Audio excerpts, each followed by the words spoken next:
to be here, and I'm excited to introduce my panelists.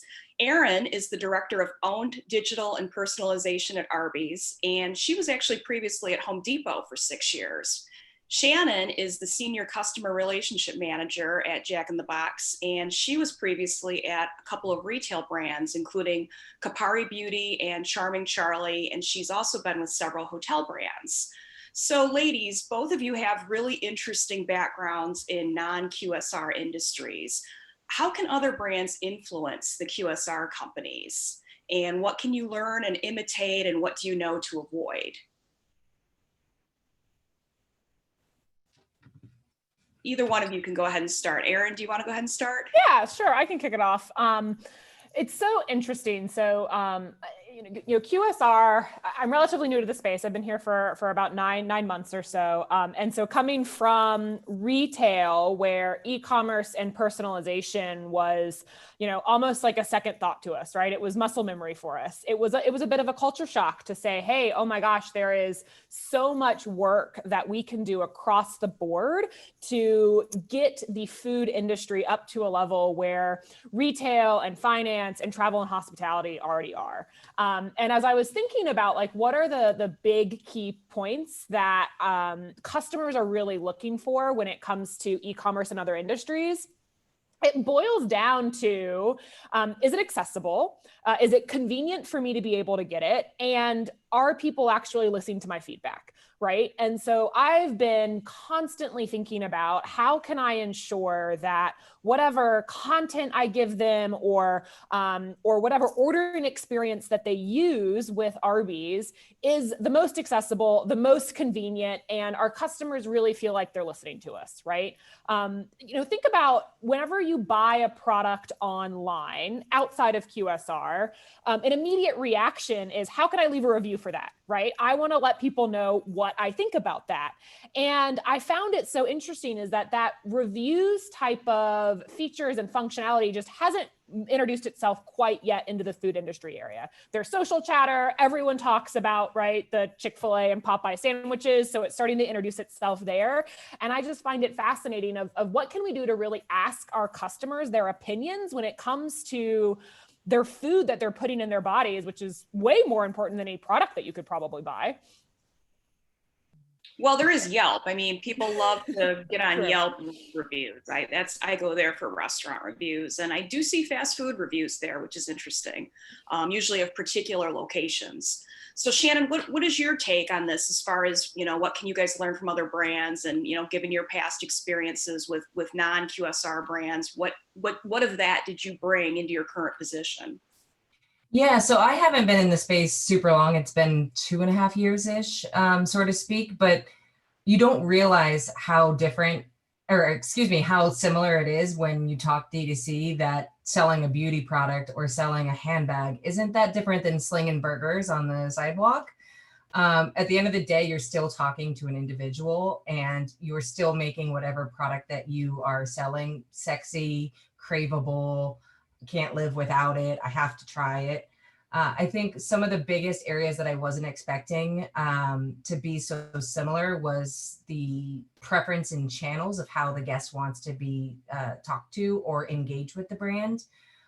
In my past life, in setting up different text programs, I had seen that in some cases it was 10 to 14% of overall monthly revenue, and it's not quite there for Jack, but when you put like our text program head to head with our email program, we're still seeing a 2 to 6x higher in terms of performance over email. So that the device that guests all over the world hold in their hands are of value to them, whether it's text, whether it's mobile app. This one device carries so much value, and it's how can you better penetrate that channel that they already know that they're engaging with.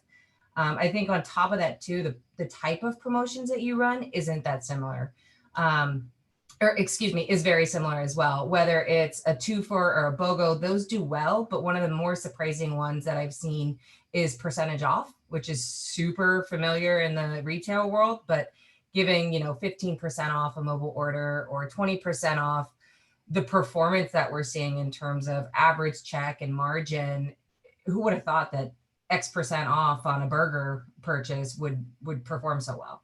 So there's some many wins and surprises that we've seen along the way so far. Well, everybody loves a good deal, and I think that goes across channels, so especially nowadays. So Erin, Arby's just finished a really big engagement campaign in August. Can you talk about the campaign and what its goal was and if you achieved it or not? Yeah, so gosh, this all kind of started back in June. We were a couple months into a quarantine and the coronavirus pandemic, and we realized, there's a shift in consumer behavior where we are all glued in to these computer screens now more than ever. And we also realized there was just a lot of things that people were missing about the typical summer season, right? Sports just weren't happening, and there was this overall sense of having a need for competition, right? Like everybody loves watching whatever sports team is your favorite compete and having that kind of sense of camaraderie. And that wasn't happening for us. And so we gave our poor agency this absurdly vague brief of, we say, hey, we think there is something here about playing off an angle of sports not happening. Run and figure something out for us. And what it turned into was this absurdly long virtual marathon that we called the Arby's Greek Euro Games. And the whole concept was we had consumers and guests virtually run a full 26.2 marathon using either the right arrow key on their desktop or an arrow key on their mobile phone. And they had it hold it down for a full 2 hours, 1 minute and 38 seconds, which is the actual world record marathon time, right? So it was ludicrous, and it was an immense amount of time that we were asking people to commit to. But we also said, hey guys, the first 3 people who do this, we're going to go ahead and give you free Arby's Euros for a year, which is a pretty enticing hook if you're going to want to be able to commit this amount of time for it. But even anyone who participated, we're saying, listen, we'll give you a free Euro as well. And it was remarkable, the engagement that we saw with consumers, because not only did we realize that they like that sense of competition, they like that sense of sharing with their friends, right? Kind of touching into a basic human need. But they also just really needed something to do during these Zoom calls, and holding down a right arrow key was easy enough yet stimulating enough that they found it fascinating, right? We would have people put like stacks of pennies on the right arrow key just to be able to keep going the entire way. And so for us, it was so rewarding to be able to see people light up and just to smile over something very, very basic as an old school retro video game with minimal functionality, but it brought people back, right? And then for us, our goals, we blew them away with this free Euro coupon that we gave to people who finished the game, right? If you actually took the time and spent 2 hours for it, you're going to get rewarded for it. We found that 42% of those people were first-time visitors to Arby's. So not only did we get them to engage with us, even if it was just for a short period of time, we actually introduced so many new people to the brand who have never visited us before. And for us, that was a big win, right? In addition to the social chatter and everyone talking about it and more than 30 hours spent playing this game, we were super successful in just getting people to actually take that next step and leave the digital world and go into one of our stores. And what a great way to raise awareness that you guys have this product, this Greek product that maybe people don't necessarily associate with Arby's, but now they will because of the games, the Greek games. Can you tell us how many free ones you gave away? So we had, I believe, 6,000 total winners of the game, just over 6,000 total winners. We had about 300,000 total players. And we actually had our record traffic, highest day ever on Arby's.com was the day that we launched, right? Wow. And so you make a great point. When you think of Arby's, right? You think every man, woman, and child is like, oh, we have the meats, right? And they think of meats as roast beef. And so we had this interesting concept to say we have these amazing Euros that we want to be able to promote. And this was just such a perfect, innate tie-in to it that really brought to life the brand humor. And I encourage all of you, the game's still up. Go to Arby's.com, Greek Euro Games. You can kind of see what we're talking about. You can't get the free Euro anymore, but if you need a break from some of the Zoom calls, that's still there to help entertain you. Just wait until the conference is over, please. I think you could do both. Exactly. This is way too engaging to turn your head away. Yeah. Shannon, how about you guys? What have you been doing at Jack in the Box to connect with customers during the pandemic? So at the very beginning, we had to entirely shift our media budget from getting out of some sports sponsorships for things that have been canceled, some of our radio spend, and a lot of it has just been leaning into various testing. One of the things that we have been using or doing is this concept of octopus units, which are basically video screens in ride shares where you can run your ads, you can create games to engage the riders, and then hook them at the end to sign up for your text program or download your mobile app to get X whatever offer it is. So being able to lean into some different types of media, knowing that the environment around everyone is changing. We've also created customer-centric weeks. So whether it's a whole week of offers where we do 24-hour daily deals, if you will, or we earlier on in the year, back in April, we did Customer Appreciation Week where we gave back to guests and start working through driving some of those incremental visits to Jack, but still enabling them to get the comfort that they need at this time, right? Because this was like stay-at-home orders and everything of that nature going on in the world. So being able to kind of break through the noise and give them a reason to still feel some sort of normalcy within their day.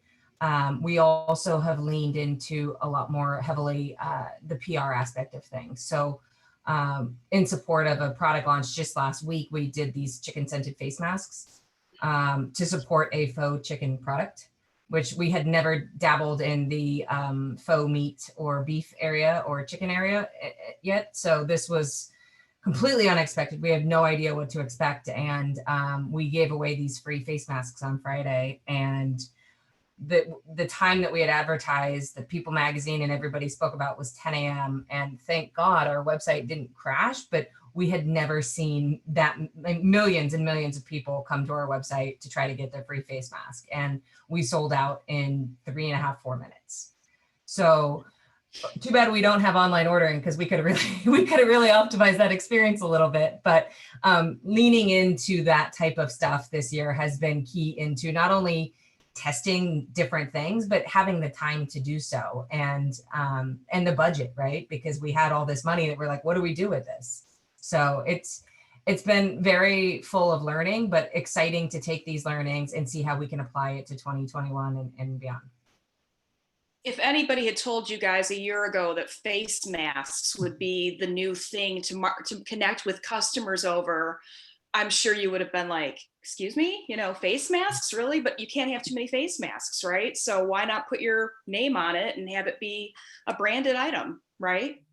It's definitely a talking point. Yeah. Every time I wear my Arby's face mask, I get at least 2 compliments from somebody's like, where and how did you get that?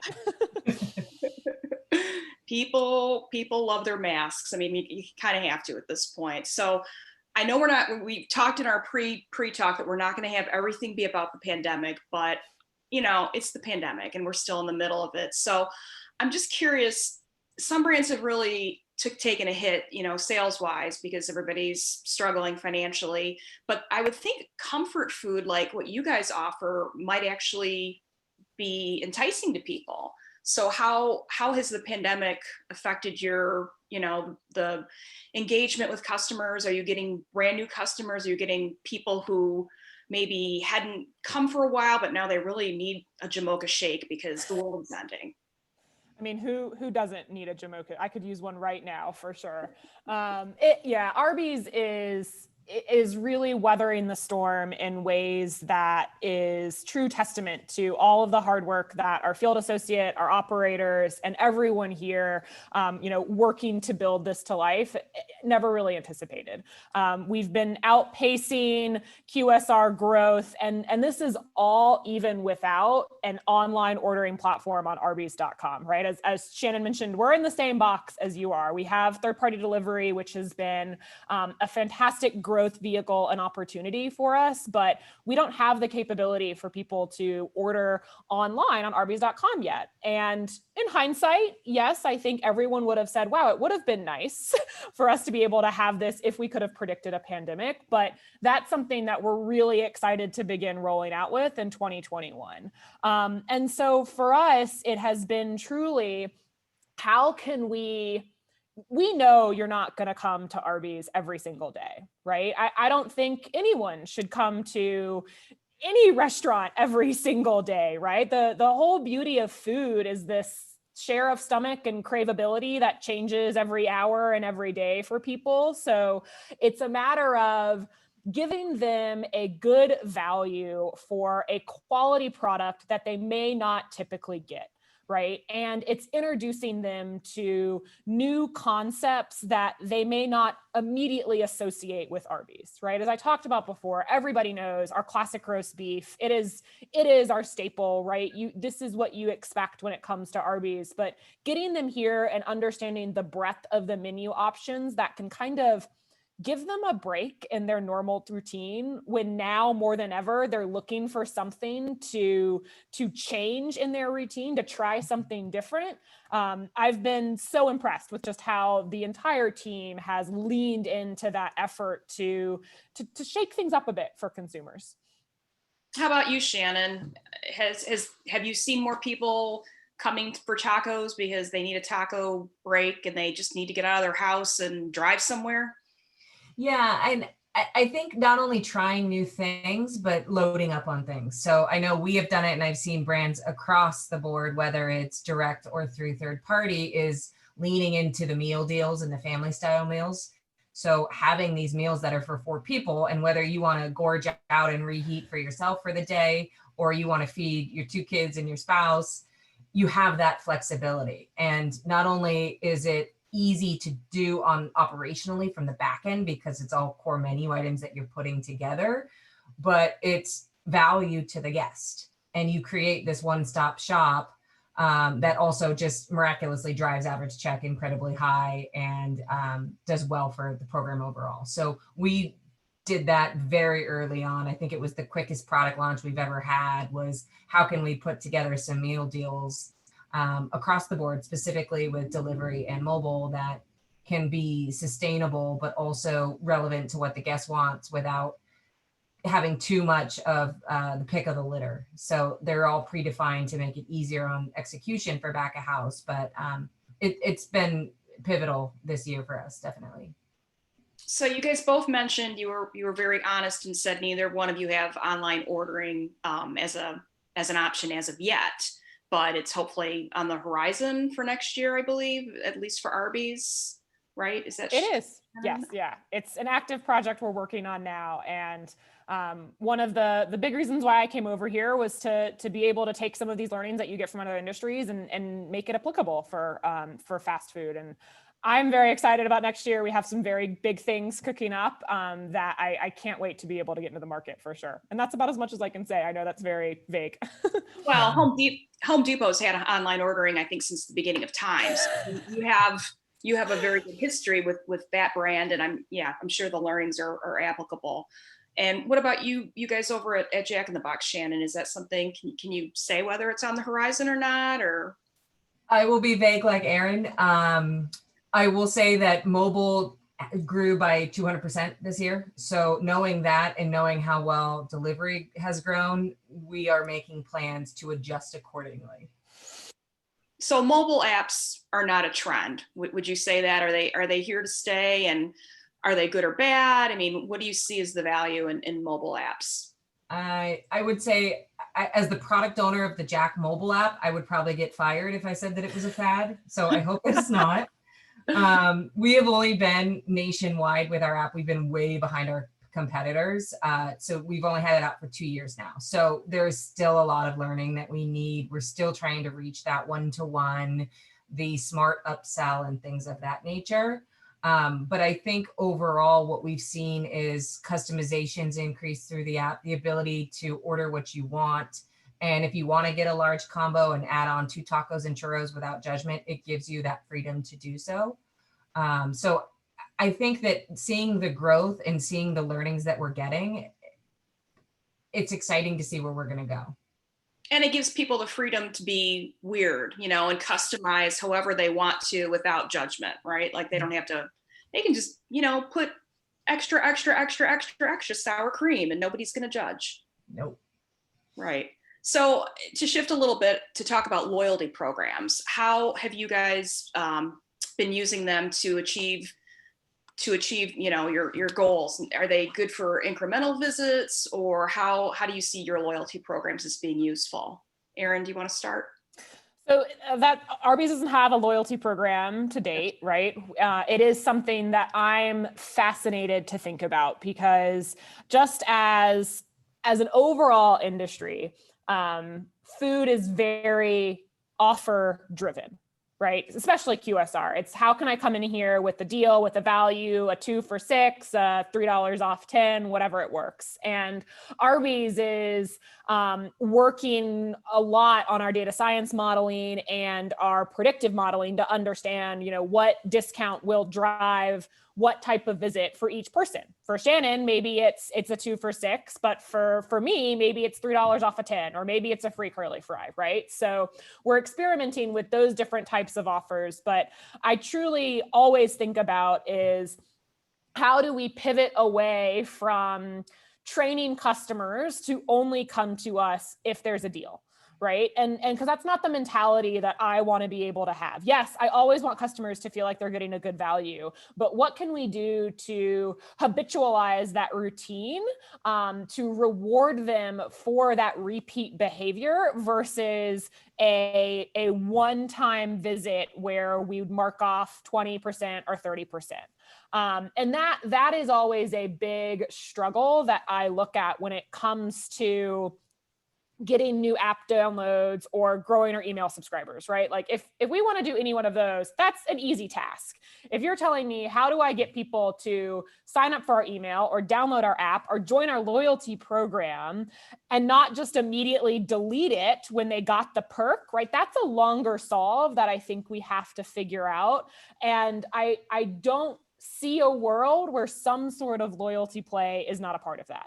Right. And whether that's just straight at Arby's or whether there are, co-branded partnerships that I haven't even thought about, kind of like how Lyft and Delta did that whole model that they worked out where you get Lyft or you get Delta miles for every Lyft ride you take, right? There's some sort of loyalty aspect there as well, too.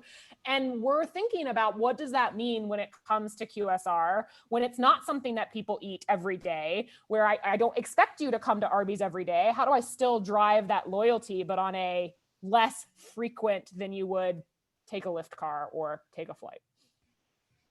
Yeah, I think Airbnb also has that deal with Delta. So you stay at an Airbnb and you get Delta miles. Yep. And it's a good connection. It's a good pairing of brands. So before I get to the last question, I actually just want to remind our audience that if you have a question, Shannon and Erin would both love to hear from you. So you can either hit the raise hand icon on the screen and one of our other moderators will call on you, or if you want to just type your question in the chat box, that's cool too. So for my last question, I just wanted to ask you both about data, because I know data is king, and how are you both using it, and how does it help personalize the experience for your customers? Shannon, do you want to answer that one? Sure. So in full transparency, our data is pretty much all over the place right now. One of the things that we need to do is really pull it all into one single source of truth. And then once there, do a full list hygiene process where we don't just send to everybody, where we can do more than just targeting based off zip code, but basically use your behavior to dictate how and when and where we communicate with you. So that's one aspect of it. And I think that will get us closer to that one-to-one communication that we're ultimately looking for. I think it's from a acquisition standpoint, we're also going to be pairing up with some of our partners to look against our lookalike audiences. What type of audience members do we have on app? What other apps are they using with some of the M1 data that we can pull from, and streamline some of our acquisition dollars to make sure that where we're putting money against app downloads is the best value for what we're doing. So we're using it in some capacity and lightly, but we can definitely button up some and be a lot better in the future with some cleaning up. Interesting. Erin, how about you guys? So a similar project underway is to get a wrangle on all of the data sources that we have available for our customers, and how that would pipe in with future, online ordering or account sync, right? We want to make sure that's getting fed in as well, and all of the data from all of our different sources. Things that I'm most interested in is what we've talked about a little bit, is understanding the habit of how and when and what people would typically come to us. So understanding product preferences, right? So if I know that you only came and every time you came, you've always bought a beef and cheddar, the likelihood that I can get you to try something else is pretty slim. And then at the end of the day, it's like, well, why would I want to make sure that you try something else if your past purchase behavior has told me this is everything that you like, right? But then conversely, if I see that you try different menu items and you're open to more of that kind of exploration, I take a totally different message for those particular customers. Just as I would if you visit me 4 times a year or if you visit me 4 times a month, right? I'm going to have either different incentives or different messaging that will come. Time of day is a huge thing for us, right? Are you coming right before drive-through closes, or are you coming always for at lunchtime visit? It's fascinating to me how much creatures of habit people just naturally are. And I don't think that we look enough to understand their habit versus, pushing out the latest promotional item that we think we want you to buy, but maybe you never purchase it in the standpoint. Maybe you always come here for the classics, and that's okay, right? You're coming and you're getting that sense of crave and you're fulfilling a need that you have. Excellent. Well, I really appreciate you guys both being so honest about where you're at and where you're not at, and I think it's interesting. So it'll be interesting to see what you do with it for next year. Post pandemic, if we ever get to post pandemic. I know, right? So I think we might have a question. I'll let Steve go ahead and ask. And hey, Shannon and Erin, hi. Good to see you guys again here virtually. We miss You're both you, vets of our Steve. summits. It's good to see you guys. So yes, we do have a question. In fact, to follow up on where Tanya left off, 2021. What plans do you guys have to maintain the momentum into 2021, given that everybody's a little uncertain? Most marketers I speak to are very uncertain about whether the bump they saw this year was COVID related or just their brilliance as marketers. I'm going to probably go ahead and say, I think very highly of myself. I don't think the brilliance of the marketers, I don't think we can take that credit for that, right? I hope anyone does the same thing for it. For me personally, right, it's sticking on what we know, not straying too far out of the comfort zone. There's always an area to make sure you want to step a little bit out of the box, but also know what your customers come for you for. And I think Arby's does that very, very well. And we know what people come for us. We know why they're coming to crave for us. And we need to be able to capitalize on that to entice them and hit them at that sense of, I'm craving this right now. That kind of moment in time is what we're trying to perfect in 2021. But for me, it's not taking these giant swings in what could likely be a very volatile year as well, and really perfecting what we know we do great. Yeah, and I think to add to that, focusing on convenience is going to continue to help keep the momentum, whether it's how do you expand on delivery, whether you add it into your website and you do online ordering, whether you add it into your app, and continuing the conversation. So like I think Duncan said that they increased some of their sending patterns. We have certainly ramped up, and we're doing 5 to 6 days a week, depending upon what it is in the audience. So being able to assess customer engagement as we continue to see what's sustainable.